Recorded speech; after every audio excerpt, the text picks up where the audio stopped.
Je reprendrai au moment où finalement nous nous retrouvons en fin de séjour au Burkina Faso.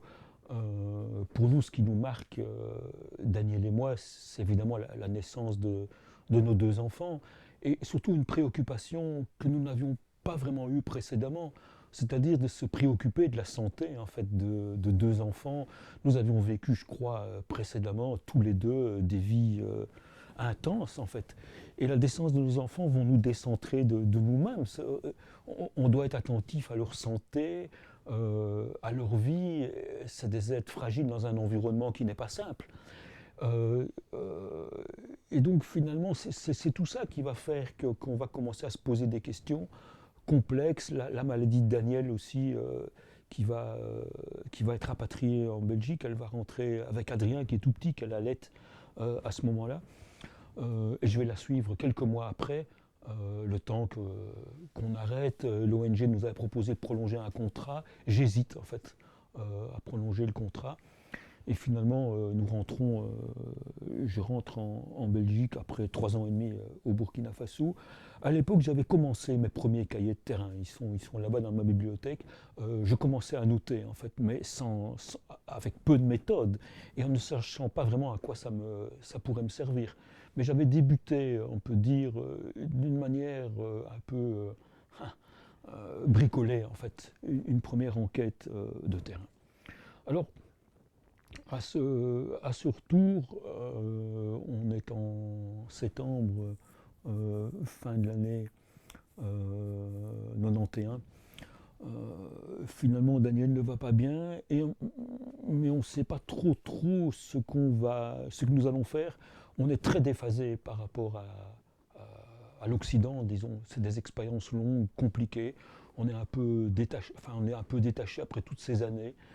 Euh, et je retourne voir Louvain. Et j'avais eu des contacts avec l'Institut d'études du développement.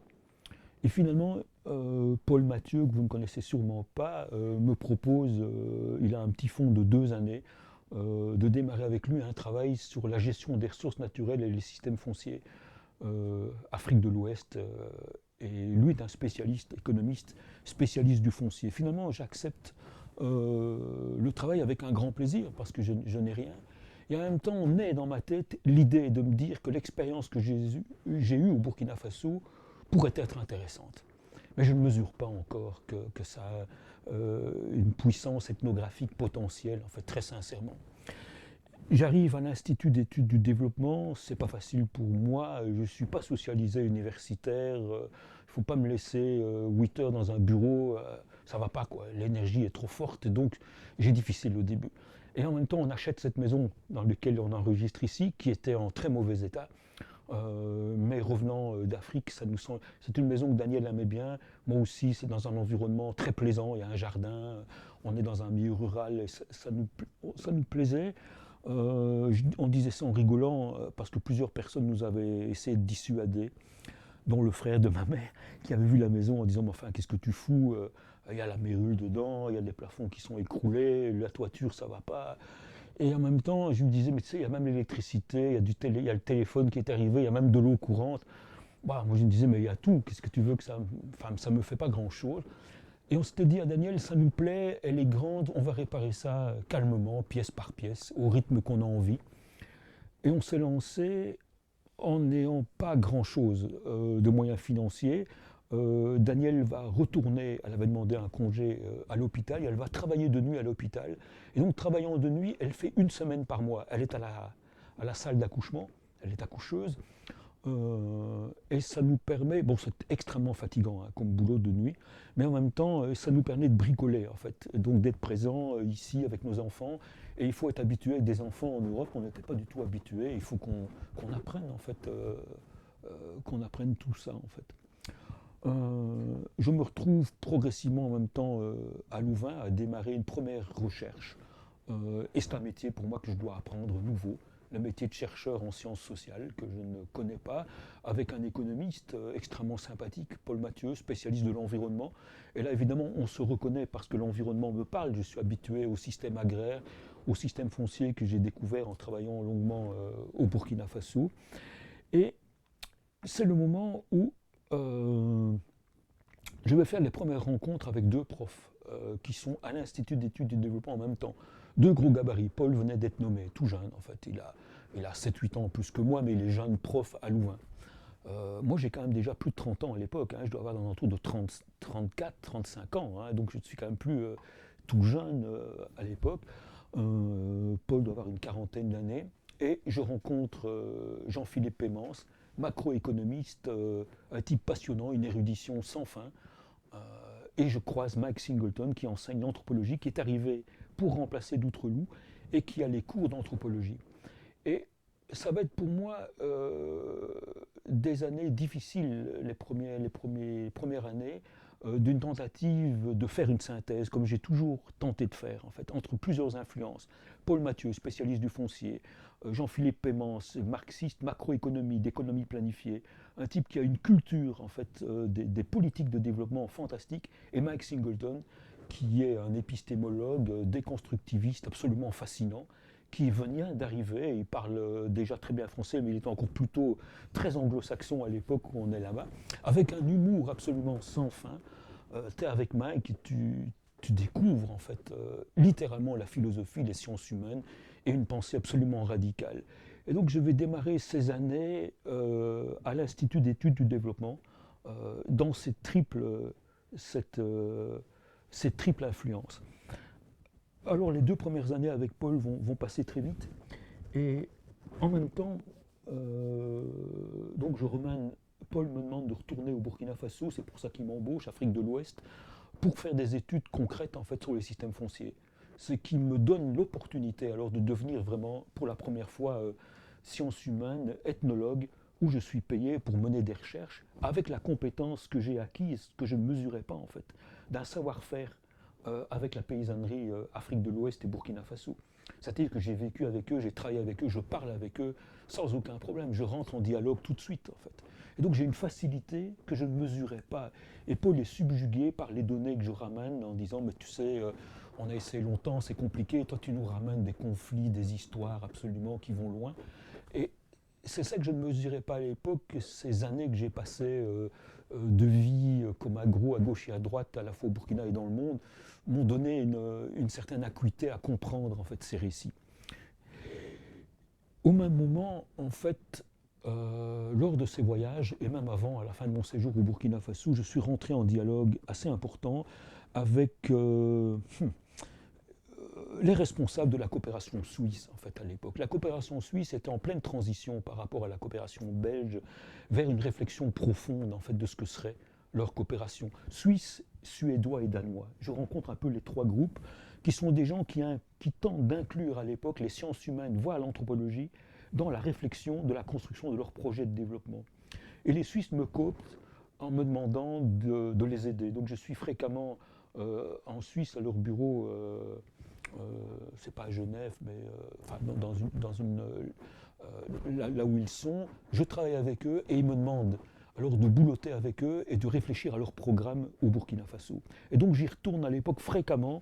Et donc je crée un bureau d'études, si on veut, au même moment où je démarre en recherche à Louvain-la-Neuve. De nouveau, j'ai plusieurs choses en même temps.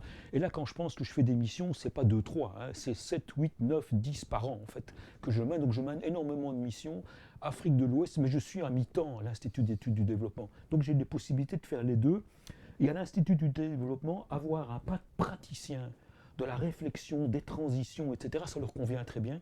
On parle la même langue et d'une réflexion critique, en fait, du développement.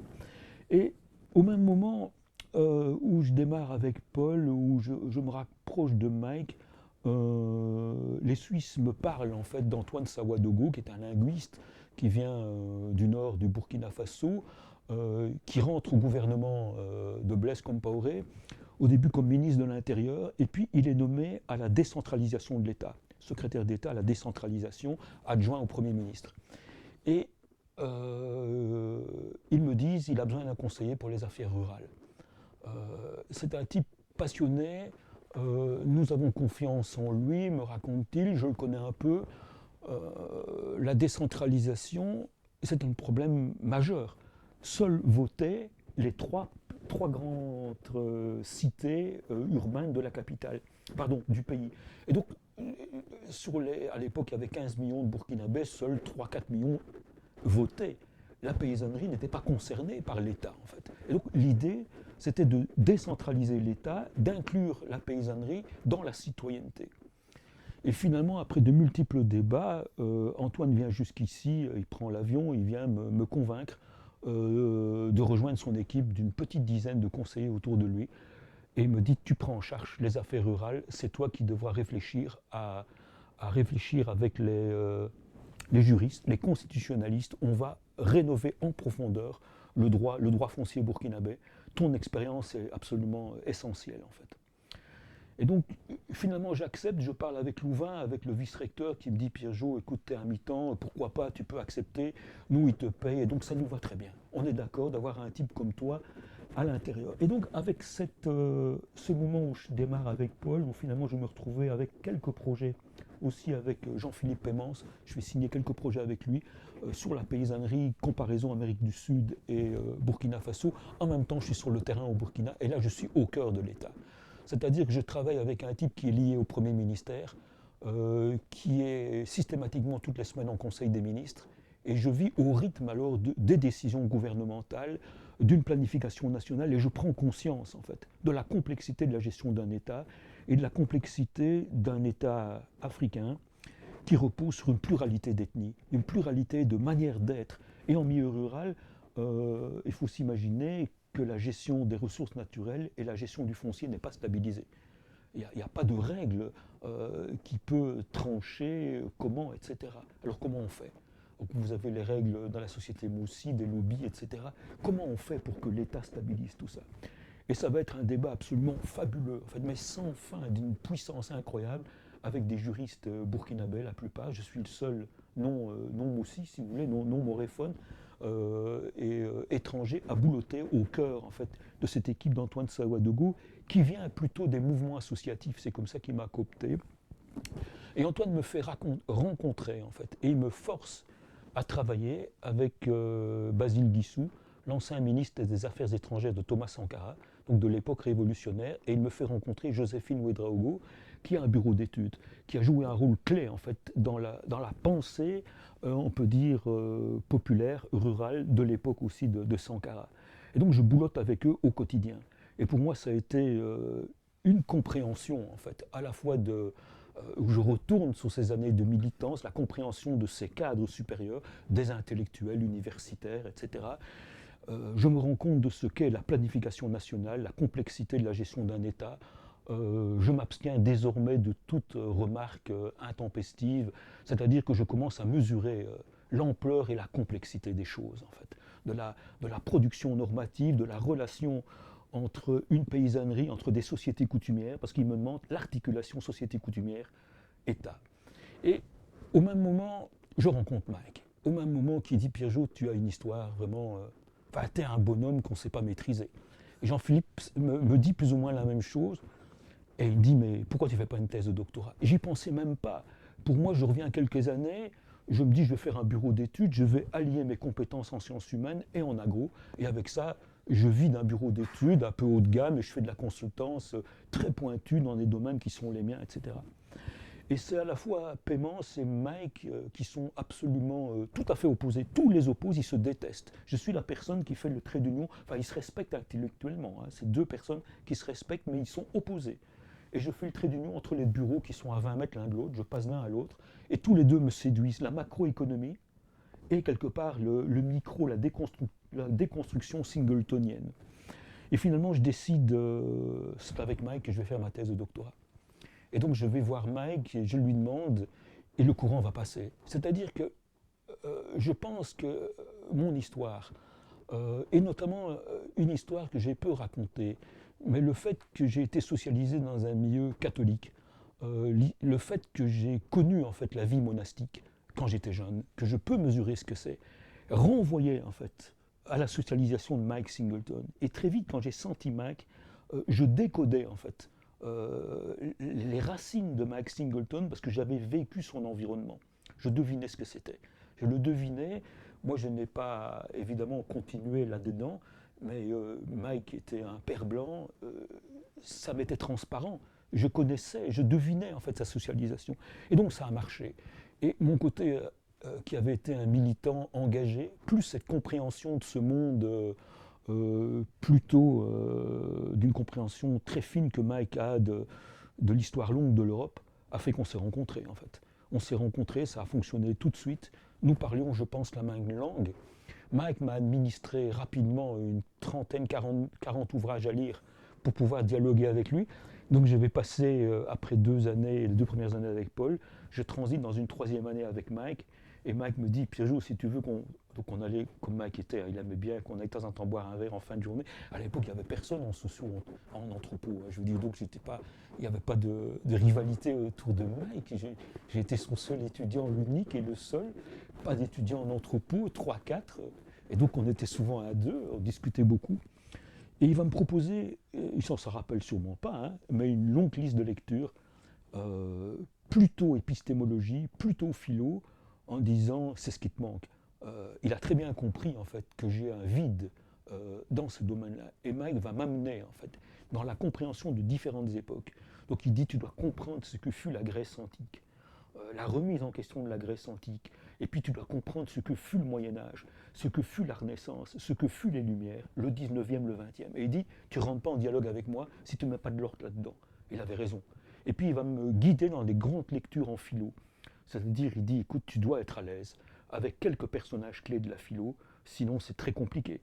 Et donc il me guide dans Paul Ricoeur, bien entendu, qui pour moi a joué un rôle important après, mais alors dans Michel Foucault, et je lui rapportais des bouquins, et il me disait, mais oui, lis ça. Et ça a été, j'ai eu la chance, évidemment, vous imaginez, j'étais le seul doctorant de Mike, c'est-à-dire que je peux m'asseoir dans son bureau et discuter 1 heure d'un concept, d'un livre. Mike m'écoute, me répond, on dialogue, on va boire un verre ou un café ensemble. Et ça a été ça mes années.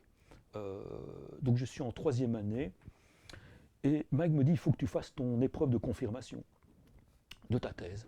Et j'avais encore peu pensé, il ne faut pas t'imaginer que j'étais là arrivé sur une thèse de doctorat. Et finalement, je lui dis, écoute, je pense quand même que je suis capable aujourd'hui, ça me trottait dans la tête beaucoup, de travailler sur la perception du temps chez les Moussis au Burkina Faso. Et je fais mon épreuve de confirmation plutôt théorique, en ayant lu à l'époque pas mal de grands auteurs, aussi bien en philo, mais je commençais à lire un peu tout azimut, plutôt le fondement anthropologique, plus que l'ethno à l'époque. Et je fais une épreuve de confirmation d'une petite centaine de pages, assez théorique sur la perception du temps. Et Mike me regarde après, donc ça se passe bien, Mike me dit que c'est un bon texte, et ceux qui devaient l'évaluer me disent que c'est bien. Et je me rappelle toujours, Mike me regarde et dit, Pierrot, tu vas choisir quoi avec son humour habituel sans fin, Tervuren et les étuis peignats et les masques, et où tu auras envie d'être un anthropologue plutôt impliqué dans le destin du monde contemporain, et peut-être, pourquoi pas enseigner et faire une anthropologie plus impliquée, plus utile, et rajouter avec son humour habituel. Bah, tu choisis, tu fais ce que tu veux. Et puis je le regarde inquiet, et je lui dis, mais Mike, pourquoi tu me dis ça? Je pensais pas que faire. Moi, je pensais que ce que j'avais écrit ici était de me rapprocher de ce que tu penses, de ce que. Enfin, on avait Lévi-Strauss, Ballandier, enfin, Roberta Maillon, tous ces grands-là qui étaient devant nous, qui étaient vraiment des gens puissants, quoi. Michel Isard, que j'avais à l'époque pas encore croisé sur le terrain. C'est après que je vais les rencontrer. Et finalement, Mike me dit, il y a l'APAD, association euro-africaine pour l'étude du développement et du changement social, qui vient de naître. Jean-Pierre de Sardan, Chauveau, Thomas Birschenk et d'autres se sont réunis une première fois à Paris, et il y a une réunion dans quelques mois dans le sud de la France. Si tu veux, accompagne-moi, tu vas voir. Parce que moi, je m'imaginais que je ne pouvais faire une thèse de doctorat avec lui que dans une thématique classique en anthropologie. Et donc tout mon passé des 15 ans précédentes, 20 ans précédentes, 15 ans pardon, précédentes, je disais je dois les mettre à la trappe pour faire des thèses à la Lévi-Strauss, enfin, des trucs tels que je m'imaginais, que j'avais lus, quoi. Et puis Mike Maman de Sardan, qui était un anthropologue patenté, cinéaste, venait de terminer une anthropologie de la santé qui était déjà dans un autre domaine. En fait, il avait lâché tous ses travaux sur sa société, le nom m'échappe pour le moment, qui connaissait extrêmement bien. Chauveau travaillait sur le foncier, mon domaine en fait. Et moi je ne savais pas que c'était de l'anthropologie, le foncier. Moi je croyais que c'était encore des histoires de sociaux, développement, économie, etc. Et ce groupe-là, ils étaient une cinquantaine, soixantaine, quelque part me donne psychiquement l'autorisation de penser à une thèse en fait sur ce que j'avais vécu pendant les années avec lesquelles je vivais avec les villageois et avec la fédération paysanne qui s'appelait Fédération Wanyam au Burkina Faso. Et je reviens et Mag me dit alors tu as choisi. Et je lui dis j'aimerais bien faire une histoire sur ce que j'ai vécu au Burkina Faso mais j'ai peu de notes. Il dit Pierre-Jo, avec ce que tu as vécu, où est ton problème? Et alors, finalement, je décide moi-même de reprendre un billet d'avion le troisième été, enfin, troisième année, ou je ne sais plus, enfin, la deuxième année ou troisième année, et dans laquelle je suis rentré de Louvain, et je reprends un billet d'avion et je retourne au Burkina Faso. Moi, j'y allais en permanence, hein, mais je retourne avec l'idée, en fait, de refaire vraiment du terrain pour écrire une thèse de doctorat. Et je retourne, et finalement, avec quelque part l'accord implicite de Jean-Pierre de Sardan qui me dit Pierre-Jo, tout ce que tu nous racontes là, c'est incroyable. Raconter cette histoire que tu as vécue avec eux, de la création d'un mouvement paysan, mais c'est fou en fait. Et donc je retourne et je commence à enregistrer et vivre, raconter avec les paysans avec lesquels j'avais vécu, les Nungfu, Zundu, Umaru et surtout Zongrana qui était vraiment quelqu'un qui m'a protégé pendant les 3 ans et demi sur lesquels j'étais sur le terrain. Il était toujours à côté de moi pour me guider, vrai animiste, hors norme. Et il va me guider pendant 2 mois, 2 mois et demi, et je vais faire absolument toutes les enquêtes que j'ai besoin. Évidemment, j'ai besoin d'observations participantes, parce que je connais par cœur ce qu'ils sont. Mais je vais réenquêter pour connaître maintenant leur histoire de ce qu'ils avaient dans la tête. Moi, j'étais là, mais que je n'ai pas compris. C'est combler le vide, si on veut. Et il me raconte l'histoire de la création de cette histoire paysanne que je vais écrire, en fait, dans ma thèse de doctorat, que je vais rédiger en 1 an. Je reviens, j'ai enregistré, et je rédige d'une traite, en fait, la thèse de doctorat, parce que l'univers Mouagam aussi, je l'ai dans la tête. Et donc, j'ai réécrit cette thèse en 1 année que je défends assez rapidement, plutôt dans l'étude du changement, comment cette fédération va les amener à penser leur monde autrement. Donc, c'est une thèse qui raconte quelque part la sortie de la société coutumière, comment déjà eux-mêmes pensent le changement social à l'intérieur du village. C'est ce qui va être l'objet. Je prends énormément de plaisir. Mike me pousse à aller à fond dans les logiques populaires, c'est-à-dire, Pierre-Jo, tu as vu que c'était toi qui étais l'objet de la ruse. Tu n'as rien compris quand tu étais sur le terrain, tu as dû revenir, Et donc, ils t'ont manipulé assez longuement. Et donc, j'ai une partie, en fait, où je reviens sur la ruse, en fait, dans ce travail, où progressivement, cette incroyable capacité qu'ils ont à mettre en scène la parole de celui qui vient les interroger devient mon objet de ma thèse. Donc la fin de la thèse est une réflexion sur mon propre destin à l'époque où je vivais avec eux, la manière dont ils vont me manipuler les programmes de développement, etc. Et ça devient une thèse critique en fait sur le développement.